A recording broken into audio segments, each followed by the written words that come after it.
英語聞き流しリスニング、英語テキストと MP3 音声ダウンロードは、ホームページからご利用いただけます。88thpp.com 88thpp.com The Happy Prince. High above the city, on a tall column, stood the statue of the Happy Prince. He was gilded all over with thin leaves of fine gold. For eyes he had 2 bright sapphires, and a large red ruby glowed on his sword hilt. He was very much admired indeed. He is as beautiful as a weathercock, remarked one of the town councillors who wished to gain a reputation for having artistic tastes, only not quite so useful, he added, fearing lest people should think him unpractical, which he really was not. Why can't you be like the Happy Prince? Asked a sensible mother of her little boy who was crying for the moon. The Happy Prince never dreams of crying for anything. I am glad there is someone in the world who is quite happy, muttered a disappointed man as he gazed at the wonderful statue. He looks just like an angel, said the charity children as they came out of the cathedral in their bright scarlet cloaks and their clean white pinafores. How do you know? Said the mathematical master, you have never seen one. Ah. But we have, in our dreams, answered the children, and the mathematical master frowned and looked very severe, for he did not approve of children dreaming. One night there flew over the city a little swallow. His friends had gone away to Egypt 6 weeks before, but he had stayed behind, for he was in love with the most beautiful reed. He had met her early in the spring as he was flying down the river after a big yellow moth, and had been so attracted by her slender waist that he had stopped to talk to her. Shall I love you? Said the swallow, who liked to come to the point at once, and the reed made him a low bow. So he flew round and round her, touching the water with his wings, and making silver ripples. This was his courtship, and it lasted all through the summer. It is a ridiculous attachment, twittered the other swallows. She has no money, and far too many relations, and indeed the river was quite full of reeds. Then, when the autumn came, they all flew away. After they had gone he felt lonely, and began to tire of his lady-love. She has no conversation, he said, and I am afraid that she is a coquette, for she is always flirting with the wind. And certainly, whenever the wind blew, he made the most graceful curtsies. I admit that she is domestic, he continued, but I love traveling, and my wife, consequently, should love traveling also. Will you come away with me?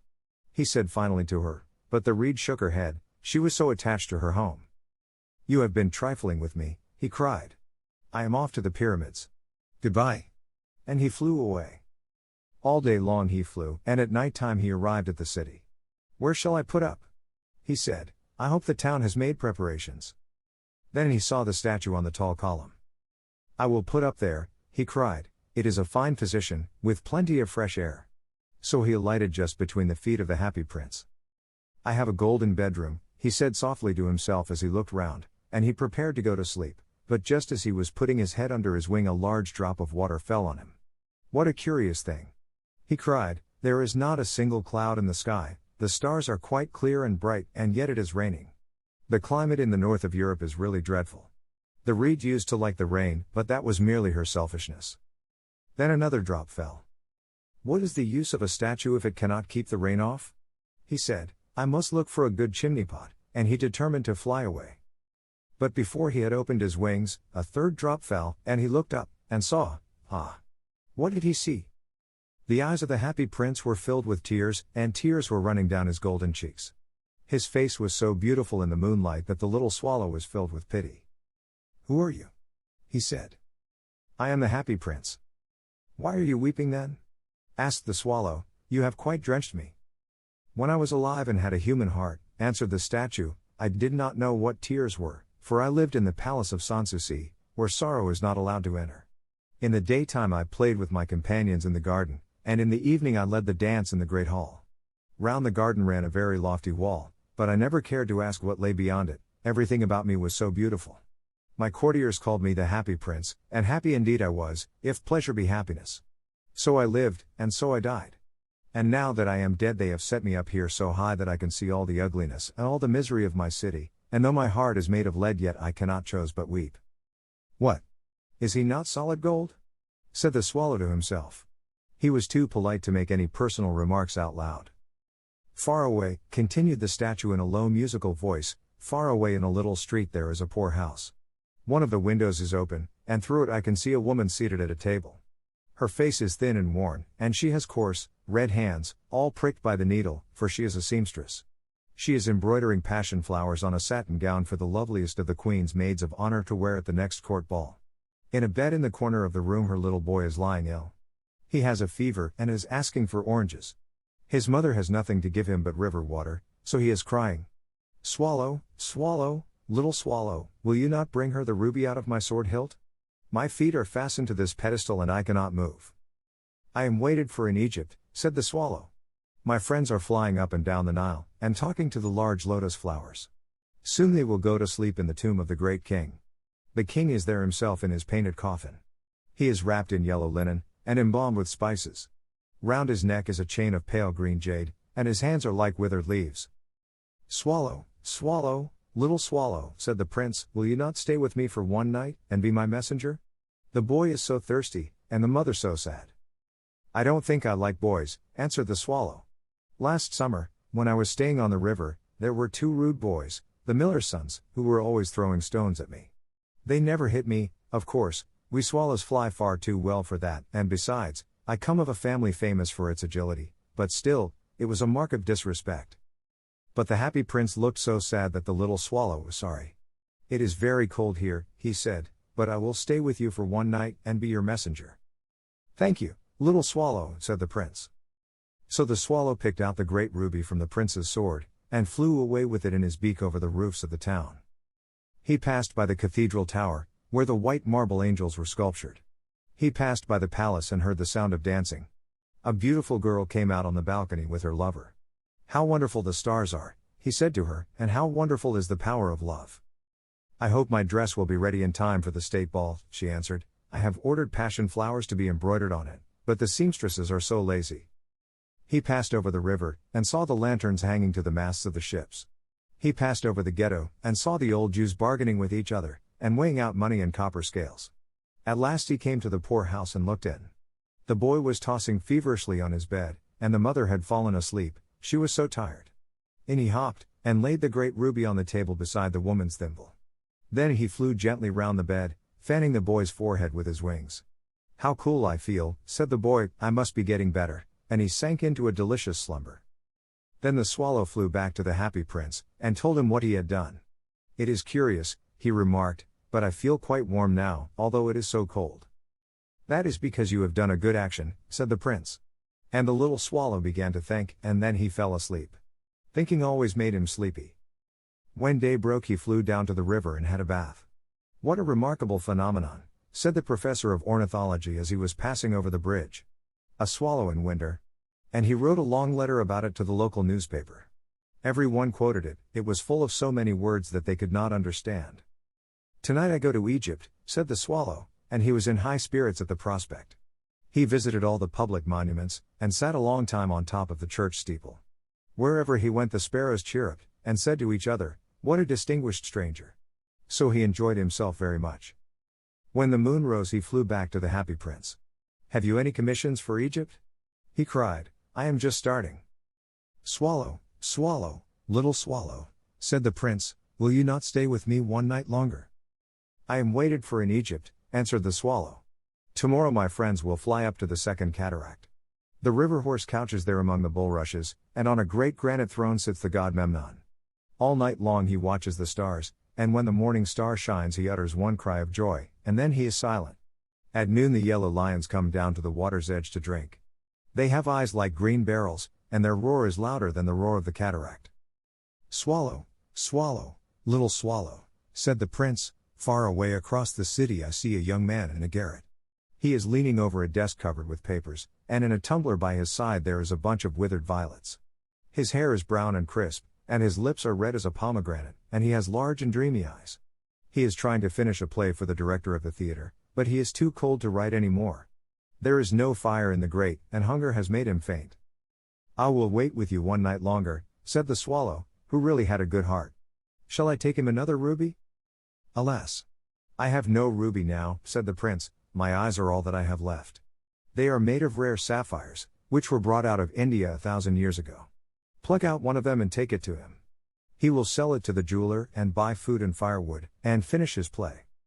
Dear prince, said the swallow, I cannot do that, and he began to weep. Swallow, swallow, little swallow, said the prince, do as I command you. So the swallow plucked out the prince's eye, and flew away to the student's garret. It was easy enough to get in, as there was a hole in the roof. Through this he darted, and came into the room. The young man had his head buried in his hands, so he did not hear the flutter of the bird's wings, and when he looked up he found the beautiful sapphire lying on the withered violets. "I am beginning to be appreciated," he cried. "This is from some great admirer. Now I can finish my play," and he looked quite happy. The next day the swallow flew down to the harbor. He sat on the mast of a large vessel and watched the sailors hauling big chests out of the hold with ropes. "Heave ahoy!" they shouted as each chest came up. "I am going to Egypt," cried the swallow, but nobody minded, and when the moon rose he flew back to the happy prince. "I am come to bid you goodbye," he cried. "Swallow, swallow, little swallow," said the prince, "will you not stay with me one night longer?" "It is winter," answered the swallow, "and the chill snow will soon be here. In Egypt the sun is warm on the green palm trees, and the crocodiles lie in the mud and look lazily about them. My companions are building a nest in the temple of Baalbek, and the pink and white doves are watching them, and cooing to each other. Dear prince, I must leave you, but I will never forget you, and next spring I will bring you back 2 beautiful jewels in place of those you have given away. The ruby shall be redder than a red rose, and the sapphire shall be as blue as the great sea." "In the square below," said the happy prince, "there stands a little match girl. She has let her matches fall in the gutter, and they are all spoiled. Her father will beat her if she does not bring home some money, and she is crying. She has no shoes or stockings, and her little head is bare. Pluck out my other eye, and give it to her, and her father will not beat her." "I will stay with you one night longer," said the swallow, "but I cannot pluck out your eye. You would be quite blind then." "Swallow, swallow, little swallow," said the prince, "do as I command you." So he plucked out the prince's other eye, and darted down with it. He swooped past the match girl, and slipped the jewel into the palm of her hand.